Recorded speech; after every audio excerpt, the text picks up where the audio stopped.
2022 में गयासुद्दीन शेख हार गए।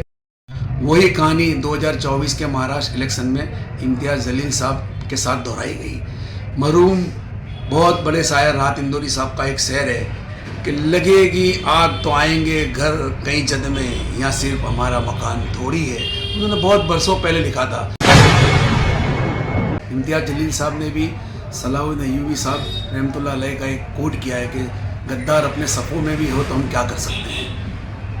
हमें दुख है कि इम्तियाज़ जलील साहब वॉइस ऑफ पार्लियामेंट है। पार्लियामेंट में मुसलमानों की, गरीबों की, सबकी आवाज़ उठाते थे।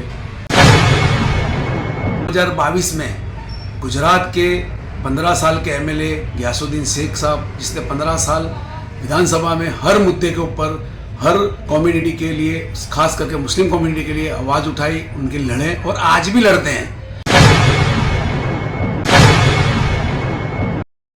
अस्सलाम वालेकुम, मैं जुनैद शेख, समाज सेवक अहमदाबाद से।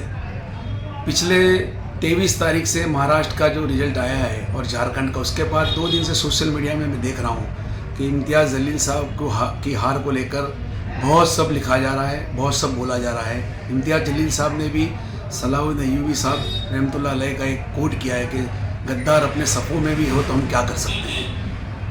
हमें दुख है कि इम्तियाज़ जलील साहब वॉइस ऑफ पार्लियामेंट है। पार्लियामेंट में मुसलमानों की, गरीबों की, सबकी आवाज़ उठाते थे।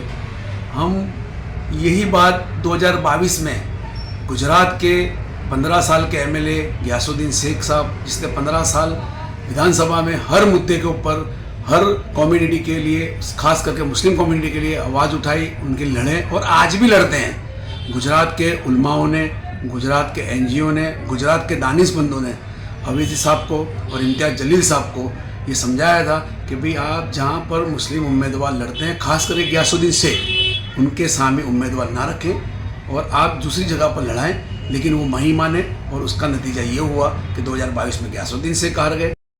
वही कहानी 2024 के महाराष्ट्र इलेक्शन में इम्तियाज़ जलील साहब के साथ दोहराई गई।